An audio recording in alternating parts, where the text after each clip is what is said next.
आप सभी का मनी मैट्रिक्स फोरम पे फिर से स्वागत है। और कल की हमारी वीडियो के बाद आज हमने एक और वीडियो आपके सामने शेयर करने के लिए रखा है। और इस वीडियो को बनाने का जो पर्पस है वो ये है कि एक और मार्केट में इन्फ्लेशनरी डेटा जो है वो कल गवर्नमेंट ने रिलीज़ करा है कि जो होलसेल प्राइस इंडेक्स है वो अब की बार 12.5% के ऊपर चला गया है। अगर लास्ट ईयर का कंपैरिजन देखें तो वो 10.5% था। तो होलसेल प्राइस जो है उसके अंदर 2% का एडिशनल तेज़ी आई। अगर रिटेल में जाकर इसको और अच्छे से देखें तो ज़्यादातर जो महंगाई बढ़ी है वो ऑयल में, गैस में, फूड, नॉन फूड आइटम्स जो है उसमें ज़्यादा बढ़ी है। कल वॉलमार्ट के भी रिजल्ट्स आए और उसके बाद हमने देखा कि इंटरनेशनल मार्केट में वॉलमार्ट भी जो है उसके जो प्राइस हैं, उसके जो प्रॉफिट फिगर्स हैं वो 40% ड्रॉप कर गई। तो प्रॉफिट फिगर्स के ड्रॉप करने से भी हमने उसको भी एनालाइज करा। हालांकि उनके सेल्स फिगर अच्छे थे लेकिन उनकी जो मार्जिन कॉस्ट है वो काफ़ी ज़्यादा थी। और मार्जिन कॉस्ट का एक बड़ा पार्ट जो था वो लॉजिस्टिक कॉस्ट का बढ़ जाना था। उनके लॉजिस्टिक कॉस्ट बढ़ जाने की वजह से उनके प्रॉफिट मार्जिन ड्रॉप हो गए। ऐसा ही वर्ल्ड में सब जगह हो रहा है और इंडिया में भी ऐसा ही चल रहा है। अगर आप इंडिया में भी एफएमसीजी से रिलेटेड और फूड ऑयल से रिलेटेड अगर आप जितने भी स्टॉक्स हैं अगर उनको देखें, उन कंपनीज को देखें, तो आप उनमें भी पाएंगे कि उनके भी जो स्टॉक प्राइसेस हैं वो एक महीने में काफ़ी नीचे आ गए। अगर आप मैरिको का स्टॉक देखते हैं तो वो भी 580 से 520 और 550 के रेंज में आ गया। हिंदुस्तान यूनिलीवर का देखते हैं तो उसमें भी ऐसा ही दिखता है, या बजाज कंज्यूमर या कोलगेट। तो उन सब का एक ही कारण है कि उनकी जो अपफ्रंट सेल्स हैं वो तो नंबर अच्छे आ रहे हैं लेकिन मार्जिन कॉस्ट जो है उनकी वो काफ़ी ज़्यादा आ रही है। और उसका मेजर पार्ट जो है वो लॉजिस्टिक एक्सपेंसेस की वजह से है।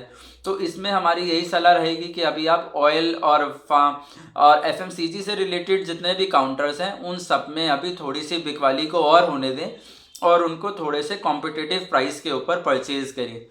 रियल एस्टेट और इंफ्रा के प्रोजेक्ट्स में भी अभी लॉजिस्टिक कॉस्ट का काफ़ी इफेक्ट है क्योंकि जितना भी स्टील का या और चीज़ों का वर्ल्ड मार्केट से इंपोर्ट हो रहा है उन सब में लॉजिस्टिक्स जो कॉस्ट है वो ज़्यादा लग कर आ रही है। तो अभी उसमें भी थोड़ी राइज हमें देखने को मिली है डिमांड की वजह से, लेकिन कॉस्ट इफेक्टिव नहीं होने की वजह से प्राइस अभी वो स्टॉक्स भी थोड़े स्ट्रगल कर रहे हैं, जिसमें KNR कंस्ट्रक्शन है, अशोका बिल्डकॉन है, PNC इंफ्राटेक है, L&T इंफ्राटेक है या GMR इंफ्रा है। तो इन सारे काउंटर्स के अंदर भी जो है अभी थोड़ी थोड़ी बिकवाली जो है वो बाजार दिखा रहा है। तो आप इन इस तरीके के जो इंफ्रा वाले जो स्टॉक्स हैं उनके ऊपर भी अभी अपनी निगाह बनाए रखें और उन्हें कॉम्पिटिटिव प्राइस पर आने दें। बाइंग साइड में अगर हम सेक्टर्स को देखते हैं तो फिर हमें लगता है कि इंश्योरेंस से रिलेटेड जो सेक्टर है उसके अंदर काफ़ी अच्छे स्कोप अभी मार्केट में डेवलप हो गए हैं। SBI life, HDFC life, ICICI प्रूली, ये सब स्टॉक्स ऐसे हैं जिनके अंदर अभी थोड़ी तेज़ी की उम्मीद करी जा सकती है। तो आप उनके ऊपर भी जो है अपनी निगाह बनाएं और उनमें अपनी बाइंग अपॉर्चुनिटीज़ को सर्च करें। अभी RBI का भी हमने कैप चेक करा तो जो रिटेल इन्फ्लेशन है उसमें भी RBI का मानना ये था कि जब तक 2 से 6% के बीच में इन्फ्लेशन रहती है तब तक वो मार्केट में अपने रेट ऑफ इंटरेस्ट जो उन्होंने अनचेंज कर रखे हैं उसके लिए काफ़ी कॉन्फिडेंट है। मगर अगर अभी हम जो करंट डेटा आया है रिटेल का उसमें भी देखें तो वो 4.48% आया है जो पिछले से मार्जिनली हाई है।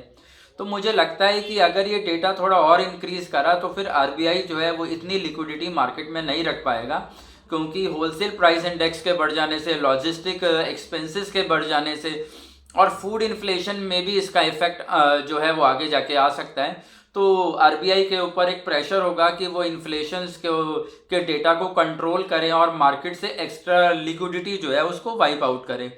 तो इसलिए ये भी एक पॉइंट है कि अभी जो है मार्केट में इन्फ्लेशन को देखते हुए भी कुछ सेक्टर्स ऐसे हैं जो अभी कॉम्पिटिटिव प्राइस पर नहीं है।